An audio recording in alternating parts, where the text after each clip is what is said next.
نحمده ونستعينه ونستغفره ونؤمن به ونتوكل عليه ونعوذ بالله من شرور أنفسنا ومن سيئات أعمالنا من يهده الله فلا مضل له ومن يضلل فلا هادي له وأشهد أن لا إله إلا الله وحده لا شريك له وأشهد أن محمدا عبده ورسوله فأعوذ بالله السميع العليم من الشيطان الرجيم من همزه ونفخه ونفسه بسم الله الرحمن الرحيم يا أيها الذين آمنوا اتقوا الله حق تقاته ولا تموتن إلا وأنتم مسلمون يا أيها الناس اتقوا ربكم الذي خلقكم من نفس واحدة وخلق منها زوجها وبث منها رجالا كثيرا ونساء واتقوا الله الذي تساءلون به والأرحام إن الله كان عليكم رقيبا يا أيها الذين آمنوا اتقوا الله وقولوا قولا سديدا يصلح لكم أعمالكم ويغفر لكم ذنوبكم ومن يطع الله ورسوله فقد فاز فوزا عظيما أما بعد فإن خير الحديث كتاب الله وخير الهدي هدي محمد صلى الله عليه وسلم وشر الأمور محدثاتها وكل محدثة بدعة وكل بدعة ضلالة وكل ضلالة في النار فأعوذ بالله من الشيطان الرجيم قال الله تبارك وتعالى في القرآن المجيد لقد كان لكم في رسول الله أسوة حسنة وقال النبي صلى الله عليه وسلم عن ربيعة بن كعب الأسلمي رضي الله عنه كنت أبيت مع رسول الله صلى الله عليه وسلم فأتيته بوضوئه وحاجته فقال النبي صلى الله عليه وسلم سل قلت أسألك مرافقتك في الجنة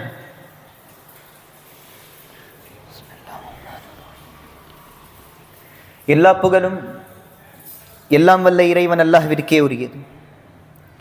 சாந்தியும் சமாதானமும் அல்லாஹ்வின் கடைசி தூதரான முஹம்மது ரசூல் ஸல்லல்லாஹு அலைஹி வஸல்லம் அவர்கள் மீதும் அவர்களை பின்பற்றிய சத்தியமிக்க சஹாபாக்கள் மீதும் தபஈன்கள் மீதும் தபோ தபஈன்கள் மீதும் என் மீதும் உங்கள் மீதும் அல்லாஹ்வுடைய சாந்தியும் சமாதானமும் உண்டாகட்டுமாக. ஆமீன். குத்பை ஹாஜாக்கு பிறகு உங்களுக்கு முன்னால் குர்ஆனுடைய ஒரு வசனமும் ஒரு ஹதீஸும் ஓதப்பட்டது. அல்லாஹ்வுடைய நல்லடியார்களே, இத்திருமறை வசனம் நம் அனைவருக்கும் ஒரு கட்டளையை தருகிறது. நம் அனைவருக்கும் தெரிந்த ஒரு வசனம். நம் அனைவரும் இந்த வசனத்தின் விளக்கத்தையும் இந்த வசனத்தையும் நன்றாக புரிந்திருப்போம். லகத் கான லகும் ஃபீ ரசூலில்லாஹி உஸ்வத்துன் ஹஸன. நிச்சயமாக அல்லாஹ்வுடைய தூதர் ஸல்லல்லாஹு அலைஹி வஸல்லம் அவர்கள் இந்த அனைத்து சமுதாயத்தார்களுக்கும் ஒரு முன்னோடியாக திகழ்கிறார்கள். எப்படி என்றால், ஒரு மனிதன் முஸ்லிம் கிடையாது. ஒரு மனிதன் அவன் எந்த ஒரு மார்க்கத்தை பின்பற்றினாலும் சரி, எந்த ஒரு மதத்தை பின்பற்றினாலும் சரி, அவன் ரசூலுல்லாஹுடைய சமூகத்தைச் சேர்ந்த. அவனுக்கு ஒரு முன்னோடி என்றால் அது முஹம்மது ரசூல் மட்டும்தான். அதே நேரத்தில் முஸ்லிம்களுக்காக அல்லாஹ்வுடைய தூதர் முக்கியத்துவத்தோடு ஒரு முன்னோடியாக திகழ்கிறார்கள். ஒரு முஸ்லிம் அவன் இந்த உலகத்தில் வாழ்வை நடத்த வேண்டும் என்றால், அவன் வாழ வேண்டும் என்றால், அல்லாஹ்வுடைய தூதர் ஸல்லல்லாஹு அலைஹி வஸல்லம் அவர்களை பார்த்துத்தான் வாழ வேண்டும். அல்லாஹ்வுடைய தூதர் எந்நேரத்தில் எந்த காரியங்களை செய்தார்கள், அல்லாஹ்வுடைய தூதர் எந்த செயல்பாடுகளை செய்து கொண்டிருந்தார்கள், அல்லாஹ்வுடைய தூதர் ஃபஜருக்கு முன்னால் எந்த நேரத்தில் எழுந்து கொள்வார்கள், அல்லாஹ்வுடைய தூதர் மற்றவர்களோடு எப்படி பழகினார்கள், அல்லாஹ்வுடைய தூதர் ஸல்லல்லாஹு அலைஹி வஸல்லம் அவர்களுடைய செயல்பாடுகள் எப்படி இருந்தது என்ற அனைத்து விஷயங்களையும், அனைத்து கல்வியையும் அறிந்து கொண்டு எப்படி அல்லாஹுடைய தூதர் இந்த உலகத்தில் வாழ்ந்து மறைந்தார்களோ அப்படி வாழ வேண்டும். இந்த கட்டளையைத்தான் திருமறை நம் அனைவருக்கும் கொடுக்கின்றோம். அல்லாஹுடைய நல்லடியார்களே, நாம் யாரை முன்னோடியாக எடுத்துக்கொள்ள வேண்டுமோ, யார் நமக்கு முன் உதாரணமாக திகழ்கிறார்களோ, அந்த ஒரே ஒரு மனிதரைத்தான் இந்த சமுதாயம் நேசிக்க வேண்டும். நீங்கள் யாரை போல் வாழ ஆசைப்படுகிறீர்களோ அவருடைய நேசம் முதலில் உங்களுடைய உள்ளத்தில் தோன்ற வேண்டும். அவருடைய நேசம் நம்முடைய உள்ளத்தில் பதிய வேண்டும். அவருடைய நேசம் வந்தால் மட்டும்தான் அவரை போல் வாழ முடியும். நாம் ஒரு மனிதரை நேசிப்பதே கிடையாது. ஒரு மனிதருடைய நேசம் நம்முடைய உள்ளத்தில் இருப்பதே கிடையாது. அப்படி என்றால் நாம் எப்படி அந்த ஒரு மனிதரை பார்த்து அவரை போல் வாழுவோம்? இந்த ஒரு விஷயத்தை ஒருவர் கூறினால் அவர் அல்லாஹுடைய தூதர் ஸல்லல்லாஹு அலைஹி வஸல்லம் அவர்களை முன் உதாரணமாக எடுத்துக்கொண்டு வாழவே முடியாது. முதலில் நேசத்தை நம்முடைய உள்ளத்தில் பதிவு செய்து கொள்ள வேண்டும். முஹம்மது ரசூலுடைய நேசம் இந்த உள்ளத்தில் ஆழமாக பதிய வேண்டும். நேசம் இருந்தால் நிச்சயமாக அவரை போல் வாழ முடியும். நேசம் இல்லை என்றால் வெறும் வாயால் மட்டும்தான், நாவால் மட்டும்தான் கருத முடியுமே தவிர அல்லாஹுடைய தூதரை போல் வாழவே முடியாது. அல்லாஹுடைய நல்லடியார்களே, முஹம்மது ரசூலை எப்படி நேசிக்க வேண்டும்? அவருடைய நேசம் நம்முடைய உள்ளத்தில் எந்த அளவிற்கு இருக்க வேண்டும்? வெறும் நாம் அல்லாஹுடைய தூதரை நேசிக்கின்றோம், முஹம்மது ரசூல் எம்முடைய கல்பிற்கும் அதிகமாக நாம் அவரை நேசிக்கிறோம் என்று கூறினால் மட்டும் போதுமா? கிடையாது. ஒரு சஹாபி அல்லாஹுடைய தூதரை நேசித்தார்கள். பல சஹாபாக்கள், அனைத்து சஹாபாக்களும் நேசித்தார்கள். ஆனால் இப்படிப்பட்ட நேசம் நம்முடைய உள்ளங்களில் முஹம்மது ரசூலுடைய நேசத்தை எழுப்பும். இமாம் புகாரி ரஹிமஹுல்லாஹ் அவர்கள் பதிவு செய்கிறார்கள், ரபீஆ பின் கஅப் அல் அஸ்லமி ரலியல்லாஹு அன்ஹு அவர்கள் அறிவிக்கிறார்கள், நான் ஒரு முறை அல்லாஹுடைய தூதர் ஸல்லல்லாஹு அலைஹி வஸல்லம் அவர்களோடு ஒரு இரவை கழித்தேன். அல்லாஹுடைய தூதருக்கு அந்த நேரத்தில் நான் வுது செய்வதற்காகவும் அவருக்கு தேவையான ஒரு விஷயத்தையும் அல்லாஹுடைய தூதருக்காக கொண்டு வந்து தந்தேன். எதற்காக என்றால், அல்லாஹுடைய தூதர் தஹஜ்ஜுதுடைய தொழுகையை விடமாட்டார்கள். நம் அனைவருக்கும் தெரிந்த விஷயம். அல்லாஹுடைய தூதர் ஸல்லல்லாஹு அலைஹி வஸல்லம் நபியாக்க மாற்றப்பட்ட பிறகு மரணம் வரை அல்லாஹுடைய தூதர் தஹஜ்ஜுதுடைய தொழுகையை விட்டது கிடையாது. இந்த சஹாபி அல்லாஹுடைய தூதரோடு தங்குகிறார்கள்.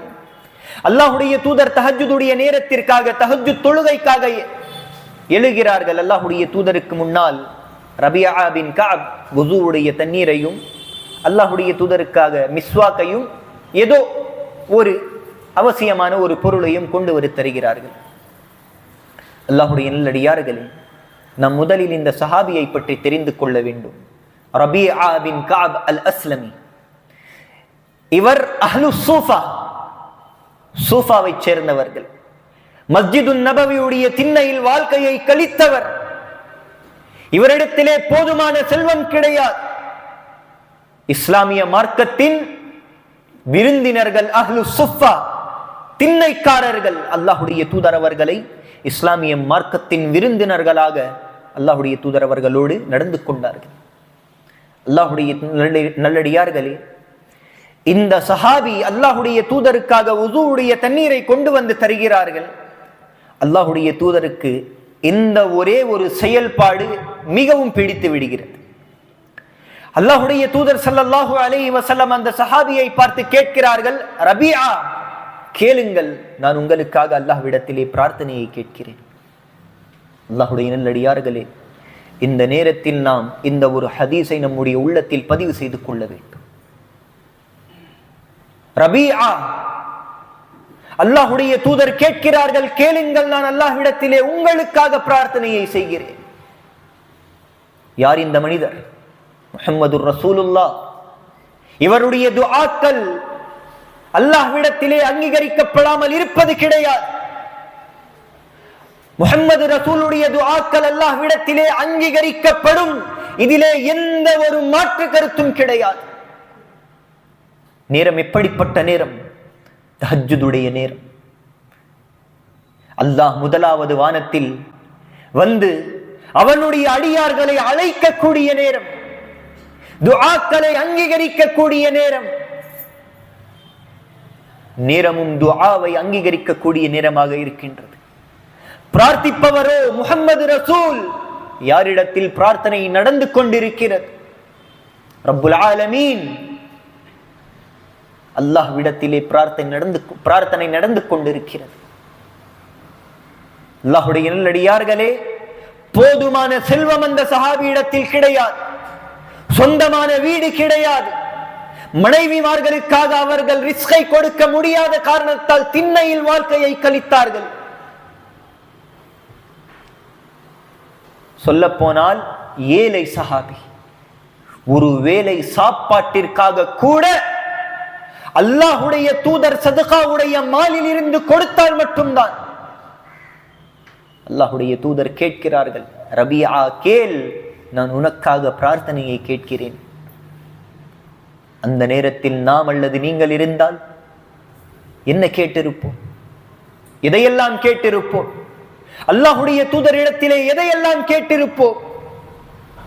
ஆனால் அந்த சஹாபியுடைய உள்ளத்தில் அல்லாஹ்வுடைய தூதருடைய நேசம் இருந்தது. அவர் நினைத்திருந்தால் அல்லாஹ்வுடைய தூதரிடத்திலே இந்த உலகத்தில் மிகச் சிறந்த செல்வந்தனாக ஆக வேண்டும் என்று விரும்புகிறேன் என்று கேட்டிருக்கலாம். அலெக்சாண்டரை போல வாழ ஆசைப்படுகிறேன் என்று கேட்டிருக்கலாம். அந்த காலகட்டத்தில் மிகவும் செல்வந்தர்களாக வாழ்ந்த அரசர்கள் ஹெர்குலஸ், அலெக்சாண்டர் என்ற மிகப்பெரிய மன்னர்கள், அல்லது மிக அழகான பெண்களை கேட்டிருக்கலாம், மிக அழகான வீட்டை கேட்டிருக்கலாம். ஏழை சஹாபி, ஒரு வேளை சாப்பிடுவதற்காக உணவும் கிடையாது. அல்லாஹ்வுடைய தூதர் கேட்கிறார்கள். என்ன பதில் தெரியுமா? அஸ்அலுக முராஃபகதக ஃபில் ஜன்னah. அல்லாஹ்வுடைய தூதரே, எப்படி இந்த உலகத்தில் நான் உங்களோடு சேர்ந்து வாழ்ந்து கொண்டிருக்கிறேனோ இதே போல நாளை மறுமையில் சொர்க்கத்தில் உங்களோடு வாழக்கூடிய பாக்கியத்தை நான் உங்களிடத்திலே கேட்கிறேன். அல்லாஹ்வுடைய தூதரே, சுப்ஹானல்லாஹ், சுப்ஹானல்லாஹ். அவரும் செல்வத்தை பார்த்திருப்பார்கள், எக்கச்சக்கமான தங்கத்தை பார்த்திருப்பார்கள், அரபில் இருந்த அழகான பெண்மணிகளை பார்த்திருப்பார்கள், அரபு நாடுகளில் இருந்த மிகச்சிறந்த வீடுகளை பார்த்திருப்பார்கள். அவர்களுக்கும் செல்வம் என்னவென்று தெரிந்திருந்தது, அவர்களுக்கும் உலக ஆசைகள் இருந்தது. இருந்தாலும் அல்லாஹ்வுடைய தூதருடைய நேசம் இந்த அனைத்து விஷயங்களை விட, இந்த அனைத்து பொருட்களை விட அதிகமாக நேசம் அவருடைய உள்ளத்தில் முஹம்மது ரசூலை பற்றி இருந்தது. மீண்டும் அல்லாஹ்வுடைய தூதர் கேட்டார்கள், வபஅத ذلك, இதை தவிர வேற ஏதாவது உண்டா? இதை தவிர ஏதாவது ஒரு ஆசை உண்டா? கேளுங்கள். இரண்டாவது முறை அல்லாஹ்வுடைய தூதர் கேட்கிறார்கள். மீண்டும் அதே பதில்தான். எப்படி உங்களோடு இந்த உலகத்தில் வாழ்வதற்கான பாக்கியத்தை அல்லாஹ் எனக்கு கொடுத்தானோ இதே பாக்கியத்தை நாளை மறுமையிலும் எனக்கு தர வேண்டும் என்று நான் அல்லாஹ்விடத்திலே பிரார்த்தனையை கேட்டேன். அல்லாஹ்வுடைய தூதர் அழுது விட்டார்கள். அல்லாஹ்வுடைய நல்லடியார்கள், இதுதான் நேசம். ரசூலுல்லாஹை இப்படித்தான் நேசிக்க வேண்டும். உங்களுக்கு முன்னால் ஒரு ஹதீஸை கூறுகிறேன். இமாம் புகாரி மற்றும் இமாம் முஸ்லிம் ரஹிமஹுல்லாஹ் அவர்கள் பதிவு செய்கிறார்கள். அபூ ஹுரைரா ரலியல்லாஹு அன்ஹு அவர்கள் அறிவிக்கிறார்கள், அல்லாஹ்வுடைய தூதர் ஸல்லல்லாஹு அலைஹி வஸல்லம் அறிவித்ததாக,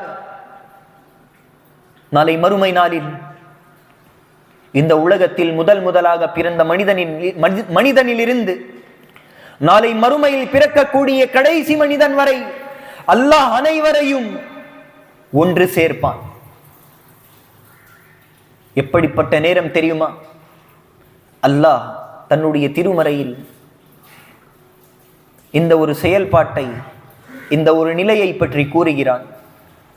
தாய் பிள்ளைகளை பார்த்து ஓடுவாள், பிள்ளைகள் தாய் தந்தையை பார்த்து ஓடுவார்கள், கணவன் மனைவியை பார்த்து ஓடுவாள், மனைவி கணவனை பார்த்து ஓடுவாள், பிள்ளைகள் தந்தைகளையும் தாய்களையும் பார்த்து ஓடுவார்கள். எதற்காக தெரியுமா? அந்த நாளில் அனைவருக்கும் தன்னை பற்றிய கவலை இருக்கும். பெற்ற தாய் தன்னுடைய குழந்தையை பற்றி கவலைப்பட மாட்டாள், அந்த மறுமை நாளில் தன்னை பற்றி கவலைப்படுவாள். அந்த நாளில் அல்லாஹ் இந்த அனைத்து சமுதாயங்களையும் ஒன்று சேர்ப்பான். இந்த சமுதாயம் சிபாரிசிற்காக ஆதம் நபி இடத்திலே செல்லும். ஆதம் நபி இடத்திலே சென்று, எங்களுடைய தந்தையே, அல்லாஹ் படைத்த முதல் மனிதனே, அல்லாஹ்வால் அனுப்பப்பட்ட முதல் தூதரே, எங்களுக்காக அல்லாஹ்விடத்திலே சிபாரிசை செய்யுங்கள். ஆதம் கூறுவார்கள், இன்றைய நாளில் அல்லாஹ் இந்த அளவிற்கு கோபமாக இருக்கிறான், இதற்கு முன்னால் அல்லாஹ் இந்த அளவிற்கு கோபத்தை அடைந்ததும் கிடையாது, இதற்கு பின்னால் அல்லாஹ்விற்கு இவ்வளவு கோபம் வரவும் வராது. இந்த சமுதாயத்திடத்தில் ஆதம் கூறுவார்கள், நஃப்சி நஃப்சி, நான் என்னை பற்றி கவலைப்படுகிறேன், எனக்கு என்னை பற்றிய கவலை உள்ளது. இந்த சமுதாயம் ஒன்று சேர்க்கப்பட்ட சமுதாயம் நூஹ் நபி இடத்திலே செல்லும். நூஹ் நபி இடத்திலே சிபாரிசிற்கான பிச்சையை கேட்கும். நூஹ் நபியும் கூறுவார்கள், நஃப்சி நஃப்சி, எனக்கு என்னை பற்றிய கவலை உள்ளது. இந்த சமுதாயம் இப்ராஹிம் நபியை நோக்கி செல்லும். இப்ராஹிம் நபியும் இதே பதிலைத்தான் கொடுப்பார்கள். மூசாவை நோக்கி செல்லும், மூசாவும் இதே பதிலை கொடுப்பார்கள். ஈசாவை நோக்கி செல்வார்கள், ஈசாவும் இதே பதிலை கூறுவார்கள். அனைத்து நபிமார்களும் அந்த நாளில் தன்னை பற்றிய கவலையை கொண்டிருப்பார்கள். கடைசியில் இந்த சமுதாயம் முஹம்மது ரசூலிடத்திலே வரும். முஹம்மது ரசூலுல்லாஹ் இடத்திலே இந்த சமுதாயம் வரும். அல்லாஹ்வுடைய தூதருக்கு முன்னால் நிற்கும். அல்லாஹ்வுடைய தூதரிடத்திலே கூறும், முஹம்மதுர் ரசூலுல்லாஹ், அல்லாஹ்வால் அனுப்பப்பட்ட தூதரே முஹம்மத், காதமுன் நபியீன், நபிமார்களில் இறுதியாக வந்தவரே, எம்முடைய சமூகத்திற்கு நபியாக அனுப்பப்பட்டவரே, எங்களின் மீது இரக்கத்தை காட்டக்கூடியவர்களே, அல்லாஹ்விடத்திலே எமக்காக சிபாரிசை செய்யுங்கள். உங்களிடத்திலே பிச்சையை கேட்கிறோம், அல்லாஹ்விடத்திலே எங்களுக்காக சிபாரிசை செய்யுங்கள். அல்லாஹ்வுடைய நல்லடியார்களே, ஆதம் முதல் ஈசா வரை இந்த சமுதாயத்திற்கு எந்த விதத்திலும் உதவி செய்ய மாட்டார். அவர்களுக்கு தன்னை பற்றிய கவலை இருந்தது. இந்த சமுதாயம் முஹம்மது ரசூலிடத்திலே சிபாரிசிற்கான பிச்சையை கேட்கும். அல்லாஹ்வுடைய தூதர் இந்த சமுதாயத்திற்கு முன்னால் ஒரு வார்த்தையை கூட பேச மாட்டார்கள். அல்லாஹ்வுடைய தூதர் ஸல்லல்லாஹு அலைஹி வஸல்லம் நேராக அர்ஷில் சுஜூதிலே விழுந்து விடுவார்கள். அழுவார்கள், அழுவார்கள், அழுவார்கள். அல்லாஹ்வை புகழ்வார்கள், அழுது கொண்டே புகழ்வார்கள். அந்த அரிசிலே அல்லாஹ்வுடைய தூதருடைய கண்ணீர் இருக்கும். அல்லாஹ்வுடைய நல்லடியார்களே, முஹத்திஸ்கள் கூறுகிறார்கள், உலமாக்கள் கூறுகிறார்கள், இந்த உலக வாழ்க்கையில் அல்லாஹ்வுடைய தூதர் இந்த அளவிற்கு அழுதிருக்க மாட்டார்கள். அன்றைய நாளில் அல்லாஹ்வுடைய தூதர் அழுத அந்த அழுகை இந்த உலகத்தில் அல்லாஹ்வுடைய தூதர் அந்த அளவிற்கு அழுதது கிடையாது. அல்லாஹ்வுடைய தூதருடைய அழுகை அல்லாஹ்வால் தாங்க முடியாது. அவ்வளவு கோபமாக இருக்கக்கூடிய அந்த ரப் நாளை மஹ்ஷரிலே மனிதர்களுக்கு முன்னால் பேசக்கூடிய முதல் வார்த்தை, யா முஹம்மத். சுப்ஹானல்லாஹ். எந்த சமுதாயம் இந்த ரசூலிற்கு கண்ணியத்தை வழங்கவில்லையோ, எந்த சமுதாயம் இந்த ரசூலை மறந்து விட்டதோ, எந்த சமுதாயம் இந்த ரசூலுடைய வாழ்க்கையை மறந்து விட்டதோ, எந்த சமுதாயம் இந்த ரசூலை பின்பற்றாமல் இந்த உலக ஆசாபாசங்களுக்கு பின்னால் ஓடிக்கொண்டிருக்கின்றதோ, நாளை மறுமையில் இதே ரசூலுடைய வார்த்தை தான் மேலோங்கும். அல்லாஹ் நாளை மஹ்ஷரிலே முதலாக பேசக்கூடிய முதல் வார்த்தை, யா முஹம்மத் இர்ஃபா ரஅஸக் வஸல் துஅதா வஷ்ஃபா துஷஃபா. முஹம்மதே, உம்முடைய தலையை உயர்த்துங்கள். இந்த உலகத்தில் உங்களுக்கு கண்ணியத்தை உங்களுடைய சமுதாயம் வழங்கவில்லை என்றாலும் நான் உங்களுக்கு கண்ணியத்தை வழங்குகிறேன். உங்களுடைய தலையை உயர்த்துங்கள். உங்களுடைய தலை என் நேரமும் எந்த நிலையிலும் உயர்ந்தே நான் இருக்க வேண்டும். இர்ஃபா ரஅஸக் வஸல் துஅதா, நீங்கள் கேளுங்கள், உங்களுக்காக நான் உங்களுடைய பிரார்த்தனையை அங்கீகரிக்கிறேன்.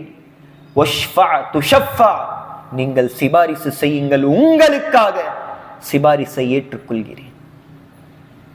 அல்லாஹ்வுடைய நல்லடியார்களே, இந்த வார்த்தைகள் நாளை மஹ்ஷரிலே இந்த சமுதாயத்திற்கு முன்னாலும் சரி, அல்லாஹ்வுடைய தூதருக்கு முன்னாலும் அல்லாஹ்வுடைய நாவினால் உச்சரிக்கப்படும்.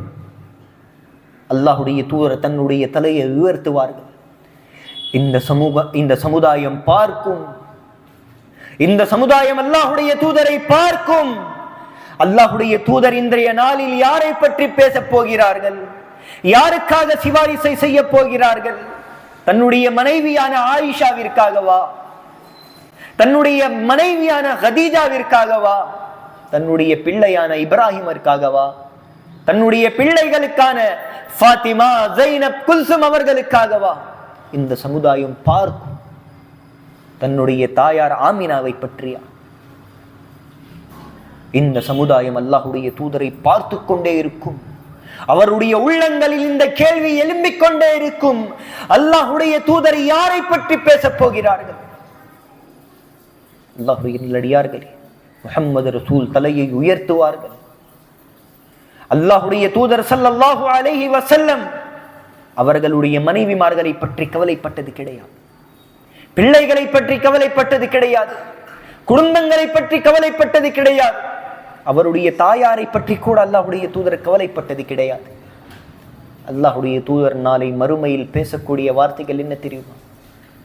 யா ரப்பி உம்மதி உம்மதி. யா அல்லாஹ், என்னுடைய சமுதாயம், யா அல்லாஹ், என்னுடைய சமூகம், யா அல்லாஹ், என்னுடைய சமுதாயத்தை மன்னித்து விடு யா அல்லாஹ். சுப்ஹானல்லாஹ். அல்லாஹ்வுடைய நல்லடியார்களே, யாரை மறந்து இந்த நாள் நாம் இந்த உலகத்தில் வாழ்ந்து கொண்டிருக்கிறோமோ, யாருடைய வாழ்க்கை நமக்கு தேவைப்படாமல் இருக்கின்றதோ, யாரை போல் நாம் வாழ ஆசைப்படாமல் இருக்கின்றோமோ, எந்த ரசூலுடைய சுன்னாவை நாம் மறந்திருக்கிறோமோ, இதே ரசூல் தான் நாளை மறுமையில் நமக்கு சிபாரிசை செய்வார். இன்றைய சமுதாயத்தின் வாலிபர்கள், அவர்களுடைய முகங்களில் ரசூலுல்லாஹ்வுடைய சுன்னா கிடையவே கிடையாது. தாடியை வைப்பது முஹம்மது ரசூலுடைய சுன்னா எங்கு கிடையாது. அல்லாஹ்வுடைய நல்லடியார்களை, சிரிக்கக்கூடிய விஷயம் கிடையாது, சிந்திக்கக்கூடிய விஷயம். இந்த ரசூலை நாம் பின்பற்றவில்லை என்றால், இந்த ரசூலை நாம் நேசிக்கவில்லை என்றால், யோசித்து பாருங்கள், நாளை மறுமையில் அல்லாஹ்வுடைய தூதர் இந்த பெயரை கொண்ட என்னுடைய சமுதாயத்தை கொண்ட இந்த நபரை என்னுடைய சிபாரிசில் இருந்து அல்லாஹ் தூரமாக்கி விடு என்றால் நம்முடைய நிலைமை என்னவாக இருக்கும்? அல்லாஹ்வுடைய தூதர் சிபாரிசு செய்யவில்லை என்றால் நம்முடைய நிலைமை என்னவாக இருக்கும்?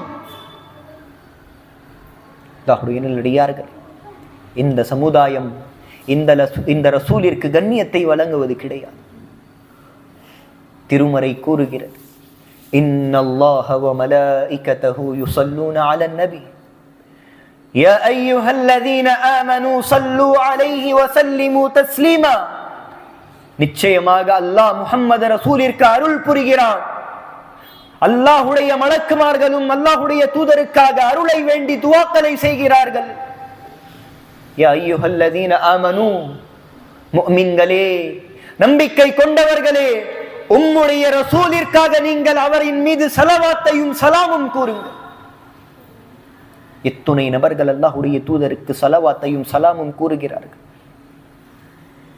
எந்த ரசூலை வாழ்ந்து நாம் இன்று வாழ்ந்து கொண்டிருக்கிறோமோ, இந்த ரசூலின் இந்த ரசூலுடைய உள்ளத்தின் துடிப்பு என்ன தெரியுமா? இந்த சமுதாயம்.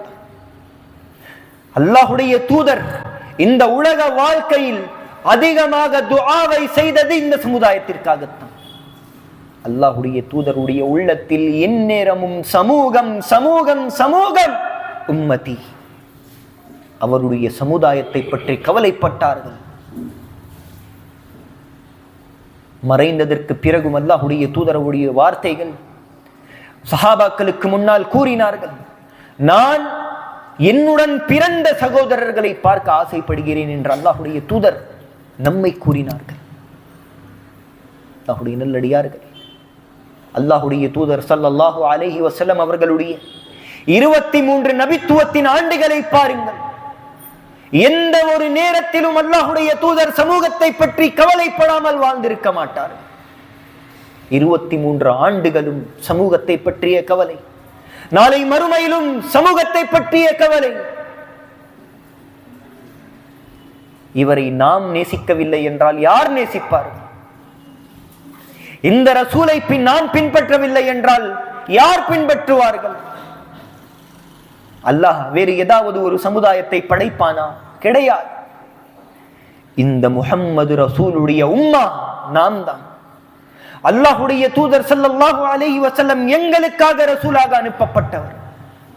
அவரை நாம் பின்பற்றியே ஆக வேண்டும், அவரை நேசித்தே ஆக வேண்டும். யாருடைய உள்ளம் ரசூலுல்லாஹ்வை நேசிக்கிறதோ, யாருடைய வாழ்வு முறை ரசூலுல்லாஹுடைய வாழ்வு முறையோடு ஒத்துப்போகிறதோ, நிச்சயமாக கூறுகிறேன், அல்லாஹ்வின் மீது சத்தியமிட்டு கூறுகிறேன், இந்த உள்ளத்தை அல்லாஹ் நரக நெருப்பிலே வீச மாட்டான். இந்த உள்ளத்திற்கு அல்லாஹ் இந்த உலகத்திலும் கண்ணியத்தை வழங்குவான். நாளை மறுமையிலும் நிச்சயமாக இந்த உள்ளத்திற்கு கண்ணியம் கிடைக்கும். யார் ரசூலுல்லாஹ்வை மறந்து வாழ்கிறார்கள், அல்லாஹ்வுடைய நல்லடியார்கள், அவருடைய வாழ்க்கை அவர்களுடைய ரப்பிற்கும் அவருக்கும் மட்டும்தான் தெரியும். நாம் இந்த உலகத்தில் ரசூலுல்லாஹ்வை நேசிக்க வேண்டும். இந்த உலகத்தில் யாருடைய நேசம் நாளை மறுமை வரை தொடங்கும் என்றால் அது ரசூலுடைய நேசம் மட்டும்தான். இந்த உலகத்திலும் சரி, நாளை மறுமையிலும் சரி, ஒரு மனிதரை நேசித்தால் இந்த உலகமும் சரியாகிவிடும். இந்த உலகத்திலும் உங்களுக்கு வெற்றி கிடைக்கும், நாளை மறுமையிலும் உங்களுக்கு வெற்றி கிடைக்கும். இந்த ஒரே ஒரு மனிதருடைய நேசம் உங்களுக்கு இந்த உலகத்திலும் பயன் தரும், நாளை மறுமையிலும் பயன் தரும். அல்லாஹ்வுடைய நல்லடியார்களே, நம்மை பற்றி யார் கவலைப்படுகிறார்களோ அவர்களை நாம் விட்டு விடுகிறோம். முஹம்மது ரசூலுடைய வாழ்க்கையை பற்றி நமக்கு தெரியுமா? முஹம்மது ரசூலுடைய வாழ்க்கையை பற்றி தெரியுமா? அல்லாஹ்வுடைய தூதர் தாயிஃப்க்கு சென்றார்களே, அல்லாஹ்வுடைய தூதர் தாயிஃபிற்கு சென்றார்களே, கல்லால் அடி வாங்கினார்கள், ரத்தம் கொட்டிக் கொண்டிருக்கிறது. ஜிப்ரீல் வருகிறார்கள், அல்லாஹ்வுடைய தூதரிடத்திலே கேட்கிறார்கள், அல்லாஹ்வுடைய தூதரை கூறுங்கள், இந்த ஊரை 2 மலைகளுக்கு நடுவே வைத்து நாங்கள் அழித்து விடுகிறோம். அல்லாஹ்வுடைய தூதர் நினைத்திருந்தால், அல்லாஹ்வுடைய தூதருக்கு இந்த சமுதாயத்தை பற்றிய கவலை இல்லை என்றால், ஆம் ஜிப்ரீலே செய்து விடுங்கள் என்று கூறியிருக்கலாம். அல்லாஹ்வுடைய தூதர் கூறியது கிடையாது. இவர்கள் ஈமான் கொண்டு வரவில்லை என்றாலும் அவர்களுடைய தந்தையினர்கள் அவர்கள் ஈமானை கொண்டு வருவார்கள் என்று அல்லாஹ்வுடைய தூதர் பதிலளித்தார்கள். அல்லாஹ்வுடைய தூதர் இந்த சமுதாயத்தில் இருக்கக்கூடிய ஒவ்வொரு முஸ்லிமையும், ஒவ்வொரு மனிதரையும் உள்மனதோடு நேசித்தார்கள். ஆனால் நாம் யாரை நேசிக்கிறோம்? நமக்கு முன்மாதிரி யார்? நாம் யாரை போல் வாழ்ந்து கொண்டிருக்கிறோம்? யாருக்காக வாழ்ந்து கொண்டிருக்கிறோம்? யாரை போல் வாழ வேண்டும்? அல்லாஹ்வுடைய நல்லடியார்களே, நான் மீண்டும் கூறுகிறேன், யார் உடைய உள்ளம் முஹம்மது ரசூலுடைய நேசத்தால் நிரப்பப்பட்டிருக்கிறதோ, யாருடைய உள்ளத்தில் முஹம்மது ரசூலுடைய நேசம் உள்ளதோ, யாருடைய வாழ்வு முறை முஹம்மது ரசூலை போன்றிருக்கிறதோ, நிச்சயமாக அல்லாஹ் அவர்களுக்கு இந்த உலகத்திலும் கண்ணியத்தை வழங்குவான், நாளை மறுமையிலும் நிச்சயமாக அவர்களுக்கு கண்ணியம் கிடைக்கும். நாம் நம்முடைய தூதரை நேசிக்க வேண்டும். நாம் யார் என்ன சொன்னாலும் சரி, யார் என்ன கூறினாலும் சரி, முஹம்மது ரசூல் தான் நமக்கு ஐடியல், முஹம்மது ரசூல் தான் நமக்கு முன்னோடி. அவரை போல் தான் வாழ்ந்தாக வேண்டும். அவரை போல் வாழ்ந்தால் மட்டும்தான் வெற்றி. நாம் மாறாக ஏதாவது ஒரு வேறு வழியை தேர்ந்தெடுத்தால் நிச்சயமாக அல்லாஹ் இதிலே வெற்றியை வைத்ததில்லை. அல்லாஹ்வுடைய நல்லடியார்களே, உங்களுடைய தூதரை நீங்கள் நேசியுங்கள். யார் உங்களை நேசித்தாரோ உங்களை நீங்களும் அவரை நேசியுங்கள். நிச்சயமாக உங்களுடைய வாழ்க்கை மாறிவிடும். நான் கடைசியில் அல்லாஹ்விடத்திலே துஆ கேட்கிறேன். அல்லாஹ் எனக்கும் உங்களுக்கும் இந்த அனைத்து வார்த்தைகளின் மேல் செயல்படுவதற்கான பாக்கியத்தை தருவானாக. அல்லாஹ் என்னையும் உங்களுக்கும் முஹம்மது ரசூலை நேசிக்கக்கூடிய பாக்கியத்தை தருவானாக. அல்லாஹ் எனக்கும் உங்களுக்கும் முஹம்மது ரசூலை முன் உதாரணமாக எடுத்துக்கொண்டு வாழக்கூடிய பாக்கியத்தை தருவானாக. ஆமீன் சும்ம ஆமீன். வஆகிரு தஅவானா அல்ஹம்துலில்லாஹி ரப்பில் ஆலமீன். பாரக்கல்லாஹு லனா வ லக்கும் ஃபில் குர்ஆனில் மஜீத் வல் ஃபுர்கானில் ஹமீத். இன்னஹு தஆலா ஜவ்வாத்